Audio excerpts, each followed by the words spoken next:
I hope you're ready. I'm going to give you a formula to solve any math problem. That's right, any math problem you can think of. Well, maybe not any math problem, but nearly any math problem. This is my guide. This is Bry the Math Guy's 6 steps to solve any math problem, any hard math problem. Number 1, you start the problem.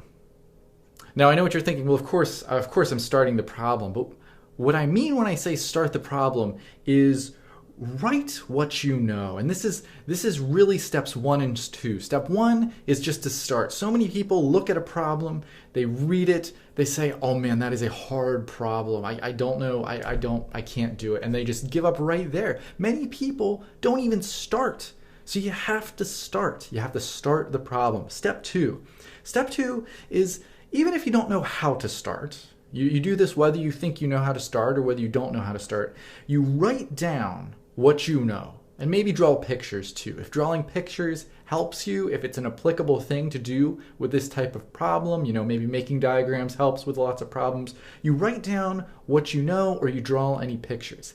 Even if the things that you know are arbitrary, like you really don't see how it's going to help you in the problem, just writing down from the sentence, I'm assuming it's a word problem or something here, writing down from the sentence, or if it's not a word problem, just the facts. Can you translate the problem into mathematical statements?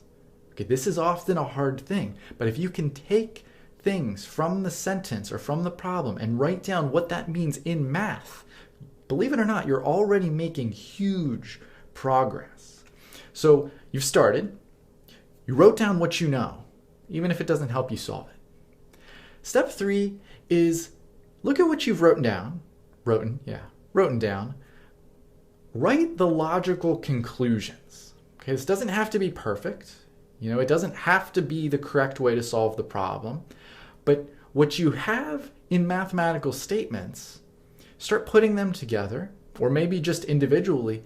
They have conclusions, right? They're if-then kind of things. What's the next logical step of the statement? Everything you write down, it should be leading somewhere. Step number 4, and this is something I see many kind of earlier students run into. If you've written down what the logical conclusions are, it's time to think, what was the question? Right? You've got conclusions here, but are those conclusions really the question that was being asked, right? Identify the question. Remember, what does the question ask? And what does the question ask in terms of mathematical statements?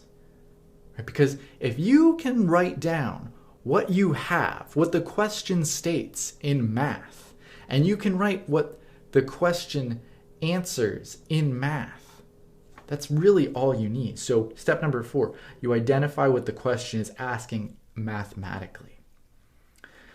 Step number 5, you write more conclusions, right? So now that we've written conclusions, and maybe we've answered the question already. I mean, you'd be so surprised how fast you get this done. But if you identify the question mathematically, you should start to feel the wheels turning. You should start to have some insights. And maybe you can write even further conclusions, kind of pushing the barrier even closer to answering the questions. Because step 6 is just to solve the problem. Once you've done this, you should pretty much be there.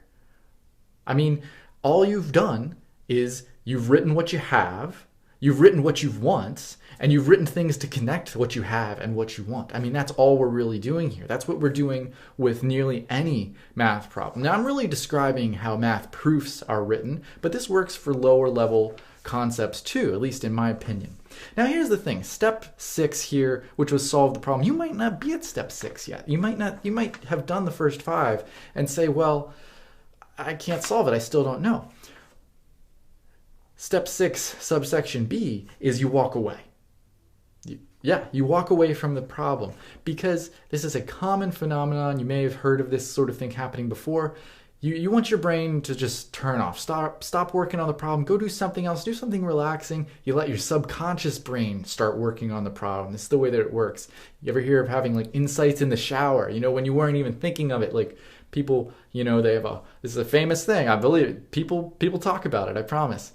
They work on a hard problem, they can't figure it out. They go take a shower, their mind drifts off, and all of a sudden, I got it, So this is what you do. And when you have that insight, you can go back to solve the problem, or you go back and you start working through the steps again. So there are my 6 steps for how to solve any problem at all, or at least most math problems. I don't know if it's a perfect list, but I think it's worked well for me. This is sort of how I tackled things, especially in grad school when I didn't really know how to solve a problem so much. So I hope you enjoyed the list. I hope you use it well. I hope it helps you out.